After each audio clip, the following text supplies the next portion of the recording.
Արմատ ճարտարագիտական աշխատանոցները արդեն երկար տարիներ է ինչ մեր կրթական ոլորտում գործում են եւ դպրոցներում տեղակայված ճարտարագիտական աշխատանոցների շնորհիվ բազմաթիվ պատանիներ 10-ից 18 տարեկան ստանում են ճարտարագիտական կրթություն եւ կարողանում են սովորել ծրագրավորում, ռոբոտաշինություն, 3D մոդելավորում եւ տպագրություն եւ գրանցում են մի շարք հաղթանակներ եւ հաջողություններ։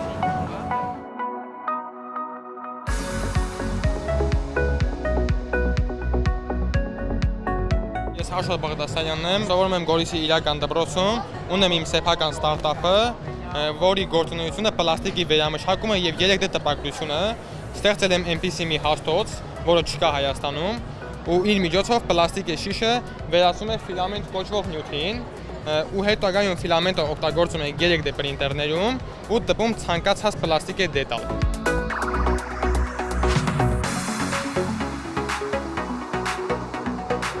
Արարատ Բայանդուրյան։ Մենք պետք է մասնակցեինք մրցույթի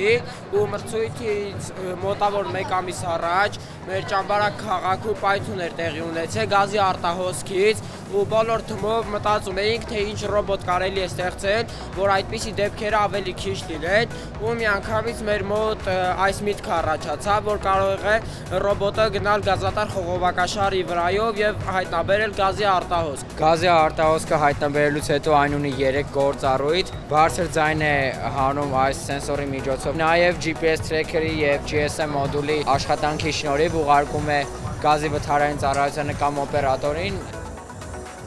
Ռուզաննա Շքրում, 131 հիմնական դպրոցից, Երևանից։ Ստեղծել եմ 3D մոդելավորված ձեռք, որը որ իրականում ժամանակում կրկնօրինակում է մարդու ձեռքի շարժումները։ Օգտագործելով տեսախցիկ, հիմա կարող եք դուք փորձել։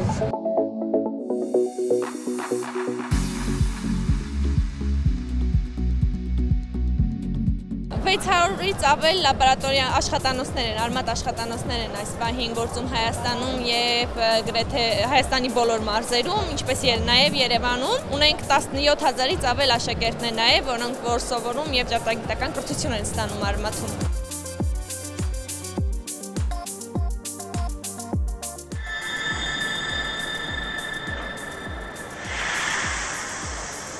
Սիրելի երաժշտասեր բարեկամ, Հայաստանի պետական սիմֆոնիկ նվագախումբը 20 տարեկան է։ Մենք ներկայացնում ենք ինտերակտիվ նամակ Սերգեյ Սմբատյանի անունից։ Առլուպա հավելվածի միջոցով, երբ սկանավորում եք նամակը, բացում է Սերգեյ Սմբատյանի խոսքը եւ հենց իր ձայնով նա դիմում է ունկնդին։ Ներկայացումը մեր ամենամեծ ուժն է։ Մենք հասել ենք մեծագույն նպատակների։ Շատ են այդ հարցը տալիս, ինչ է անում սիմֆոնիկ նվագախումբը տեխնոլոգիական այս մեծ էքսպոյում։ Ասեմ, որ նվագախումբը մշտապես կարևորել է նորարարությունը եւ նորարարական տեխնոլոգիաները մեր ոլորտում երաժշտության մեջ։ Տարիներ առաջ, երբ Հայաստանում առաջին անգամ անցկացվեց WCIT-ին, մեր նվագախումբը առաջինն էր, որ կատարեց արհեստական բանականության հեղինակած ստեղծագործությունը։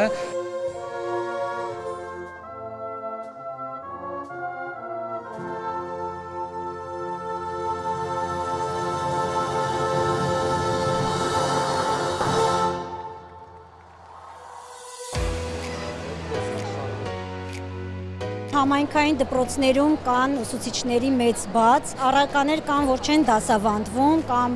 դասավանդվում են ոչ մասնագետների կողմից, քանի որ չկա մասնագետ։ Մեր նպատակն է ապահովենք բոլոր երեխաներին հավասար կրթությամբ, անկախ իրանց սոցիալ-տնտեսական կարգավիճակի եւ տեղանքի, որպեսզի բոլոր երեխաները ունենան այն հավասար կրթությունը, ինչ օրինակ քաղաքներում է։ Ու բացի դրանից մեր ուսուցիչները բացի դասավանդելուց նաև իրականացնում են համայնքային զարգացման ծրագրեր եւ արտադասարանական խմբակներ։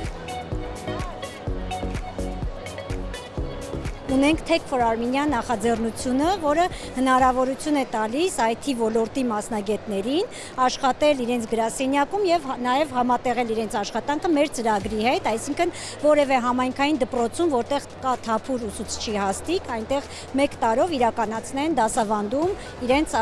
մասնագիտացման համապատասխան առարկաները։ Հիմնականում առարկաները բնագիտամաթեմատիկական ուղղվածությամբ են, քանի որ մեծ թափուր տեղեր բաց ունենք հենց այդ առարկաներից։